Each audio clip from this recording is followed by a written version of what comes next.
Olá, estudantes do sexto ano, tudo bem com você? Estamos iniciando mais uma aula de língua portuguesa. Vamos juntos conferir os nossos objetivos? Acompanhe aqui.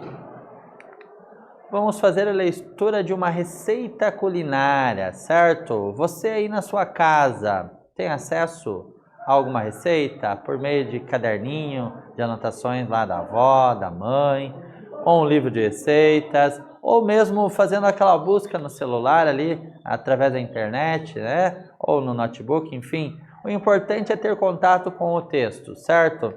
Então, muitas vezes a pessoa não é que ela não saiba produzir, mas ela fica em dúvida sobre o ingrediente, sobre o que faz antes, né, no processo ali de preparo, enfim, certo? Então, é importante que as pessoas leiam. Então, é um gênero que as pessoas usam bastante no dia a dia aí, quem gosta bastante de cozinhar, por exemplo, certo? Que mais? Vamos compreender a estrutura, então, que não pode faltar ali para aquele texto ali seja chamado de receita culinária, e também vamos saber os objetivos desse gênero receita culinária, tá? Por fim, vamos entender como produzir, então, esse gênero textual receita culinária, perfeito? Vamos lá.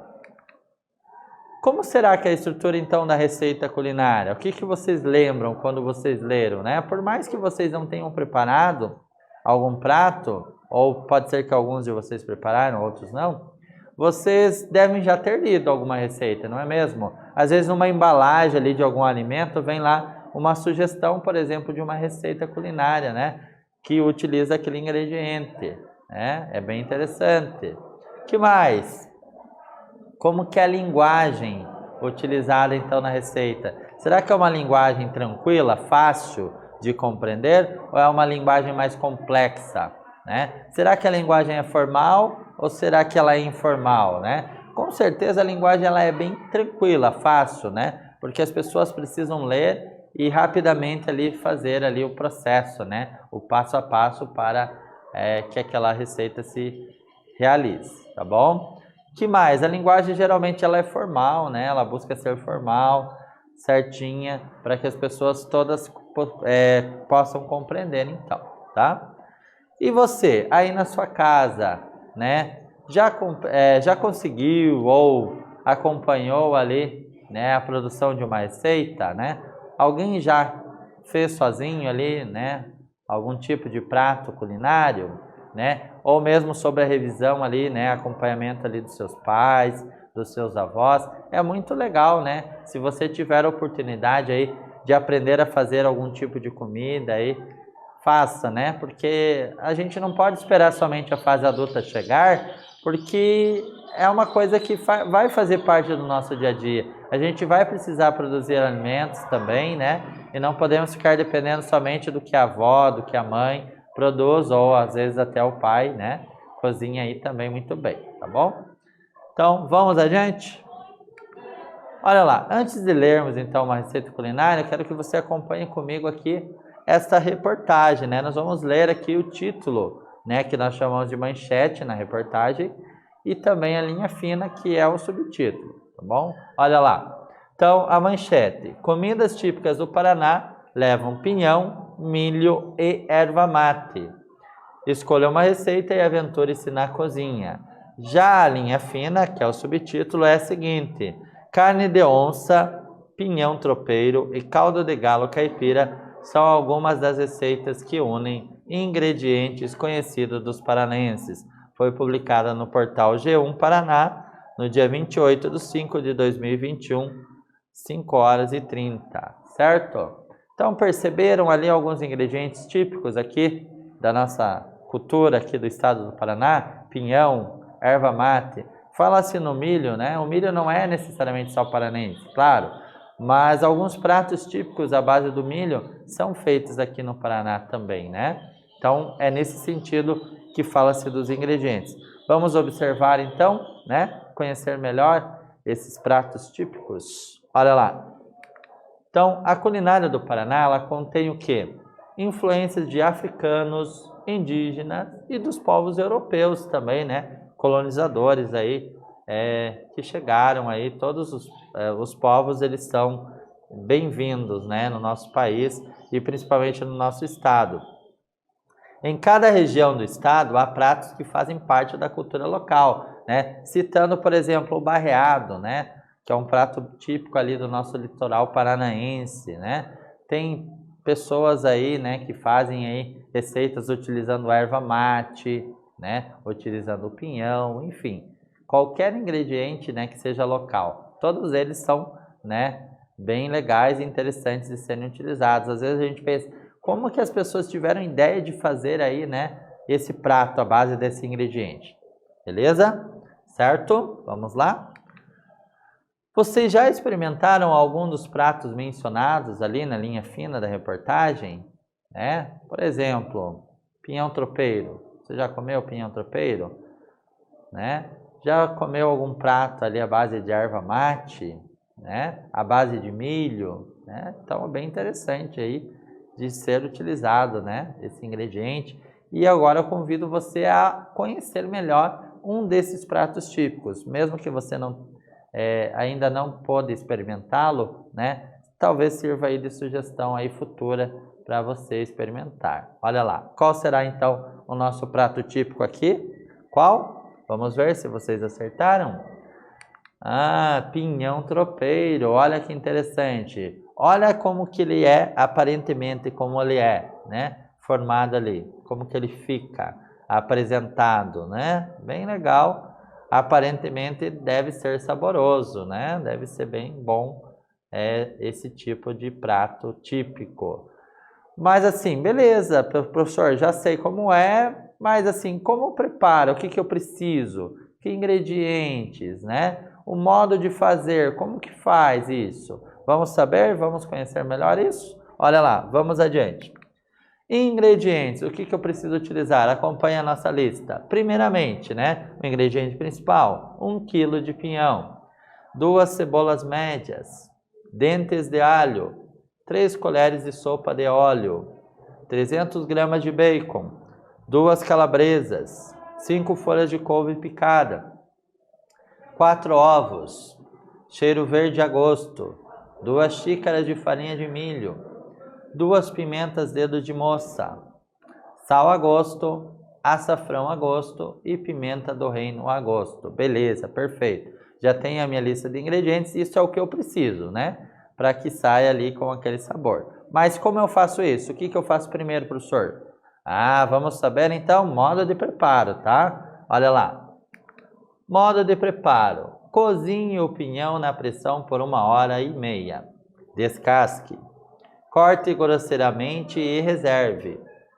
Corte o bacon e a calabresa em cubos e frite. Junte a cebola e o alho e refogue até murchar a cebola. Adicione o açafrão, a pimenta dedo de moça cortada em pequenos pedaços, o cheiro verde e a pimenta do reino. Acrescente o pinhão picado e misture. Coloque os ovos, o sal e a couve também cortada bem fininha. Mexa.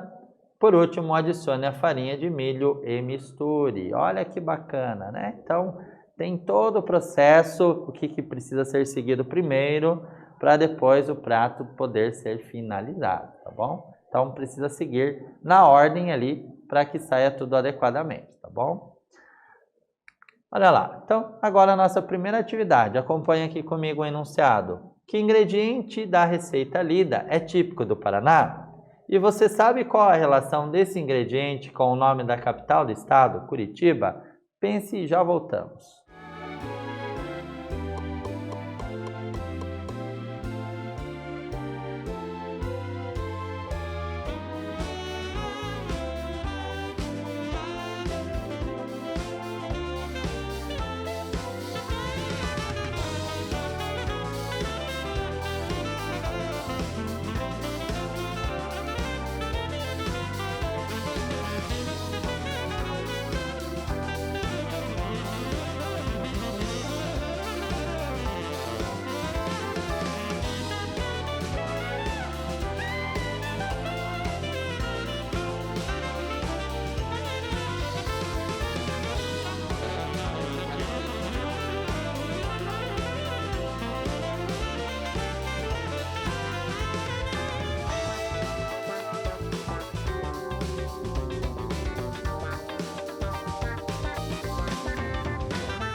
Legal. E aí?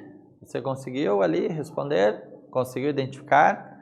Ah, professor, eu não sei essa questão aí do nome, né? O que tem a ver opinião com o nome Curitiba? Ah, mas assim, às vezes alguém pode pesquisar.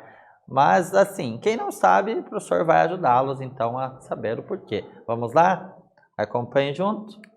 Então, olha lá, ingrediente típico, então, nós estamos falando sobre o pinhão, né? E o que tem a ver o pinhão com o nome de Curitiba? Olha lá.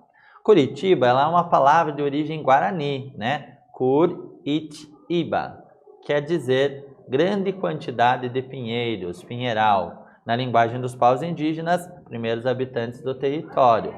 Nos primórdios da ocupação humana, as terras onde hoje está Curitiba apresentavam grande quantidade de araucária, angustifolia, ou seja, o pinheiro do Paraná. Então, o pinhão vem dessa árvore, que é típica então da região sul do Brasil, certo? Temos no Paraná com predominância, mas também em alguns outros locais também podemos encontrar o pinheiro do Paraná, né? Que tem o nome ali Araucária angustifolia, né? Beleza? Seguindo. Como que é a estrutura então, né, professor? Lembra lá que o professor perguntou o que não pode faltar então em uma receita culinária para ela ser chamada assim? Olha lá. Primeiro, né, geralmente tem um título, qual é o prato, né, que está se referindo ali. Indicação da autoria, geralmente tem o autor, né, quem produziu ali aquele prato. O rendimento pode ter ou não, né, quanto que rende aquela receita de acordo com os ingredientes utilizados. Pode ter uma imagem ou não, né? É opcional. Uma foto, por exemplo. Lista de ingredientes, principalmente suas quantidades. E os procedimentos de preparo, né? Que a gente chama de modo de preparo, né? Sem isso, com certeza, fica um pouquinho complexo, né? De entender que aquilo ali é uma receita, tá bom? Então, qual é o nome do prato? Não pode faltar. Lista de ingredientes, modo de preparo, e daí a questão da foto, alguns outros elementos são opcionais ali, não são obrigatórios necessariamente, tá bom? Olha lá, atividade número 2. Observe aqui o nosso trecho e responda o seguinte: os verbos destacados, eles foram utilizados em qual modo? E que efeito de sentido isso cria? Já voltamos.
Certo, e aí? Você conseguiu perceber, né, de que modo esses verbos foram usados? Que sentido isso cria, né? Por quê? Por que eles foram utilizados? Qual o objetivo disso? Vamos ver juntos? Olha lá. Então, primeiro, que os verbos destacados eles foram usados no modo imperativo. O que é imperativo? Indica, então, uma ordem, né? As ações que devem ser realizadas. Faça isso, bata isso, misture isso, alguma coisa assim, né? Então, o efeito de sentido é indicar as ações necessárias ao sucesso da receita. Por se tratar, então, de uma instrução, os verbos geralmente são expressos nesse modo, uma vez que irão nortear as ações a serem executadas pelo leitor, né? Então, primeiro faça isso, depois faça aquilo, são ordens, né, a serem executadas para que o sucesso da receita seja concretizado. Perfeito? Atividade mão na massa. Então, vamos ver o que está proposto aqui para nós. Olha lá. Agora é com você. Que tal fazermos um pequeno livro de receitas? Em sua casa, existe aquele prato que é uma receita exclusiva de sua família. Então, às vezes, o pai, a mãe deu uma misturada, acrescentou um ingrediente a mais, ou retirou um outro, colocou um saborzinho, né? Um temperinho diferente ali, que deu um gosto legal. Então, tem uma receita ali própria, típica, né? Ali local, que sofreu influências, enfim, né? Então, você pode escrever ali, né, um livrinho ali de receitas, reunir ali pelo menos umas 3 ou 4 receitas, bem interessante, tá? Na sua cidade, existe alguma receita típica, né? Talvez exista, talvez não. Você pode anotar caso exista também. Ou escolher uma outra receita também para compor o seu livro. Vamos criar então um livro online com as receitas da turma, tá bom? Veja na sequência o passo a passo então que nós vamos seguir. Tá? Então, eu vou falar então com você sobre isso e nós vamos parando daí para vocês poderem anotar, tá bom? Vamos lá. Então, primeiro passo aí que vocês vão seguir. Escolha, né? Então, uma receita, eu tenho ali a receita escolhida e aí eu vou iniciar a escrita conforme a estrutura abaixo, né? Então, primeiro, colocar o título, né? O nome do prato, o autor, se tiver ali, né? Uma modificação, né? Quem foi o autor, ou um prato específico ali que foi criado, né? Se tem o nome do autor. Rendimento, quanto rende, né? Para 3 pessoas, 2 pessoas, 4 pessoas. A imagem, se for possível, né? Ter ali do prato típico ou o prato criado ali mencionado. Uma lista de ingredientes e qual quantidade vai ser necessária. E também os procedimentos de preparo. Um tempinho para você anotar tudo isso.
Certo, tudo anotadinho, bonitinho. Vamos continuar então, o que precisamos. Olha lá. Então, após terminar essa escrita, né, da sua receita, transcreva em um editor de texto online, tá? Pode utilizar, por exemplo, documentos da Google, disponível lá no seu Google Drive, né? Através lá do @escola. Então veja um exemplo, né? Então aqui nós temos um link que você pode verificar lá um exemplo ali de como que poderia ficar. Então um tempinho para você anotar, já voltamos.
Beleza? Tudo anotadinho aí, bonitinho, organizado? Espero que sim, hein? Mais um pouquinho de informações, né, para concluirmos então o nosso trabalho. Olha lá. Então combine lá com o professor o modo de entrega, né? Como será feito? Pelo Google Drive, pelo WhatsApp, por e-mail, enfim. Após a entrega e a correção, vai ser necessário, né, unir todas as receitas em um único arquivo e transformá-lo em PDF, por exemplo. Bom trabalho! Então anote mais essas informações e já voltamos.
Legal, eu espero que você tenha anotado então todas essas informações necessárias à produção lá do seu livro de receitas ou do livro de receitas da turma, como queiram, tá bom?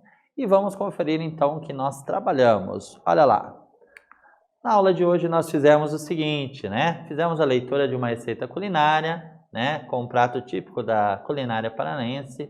Vimos informações sobre o nome da capital do estado, né, de origem indígena, e quer dizer grande quantidade de pinheiros, e compreendemos também a estrutura de uma receita culinária e preparamos a produção de receitas ou de um pequeno livro de receitas. Perfeito?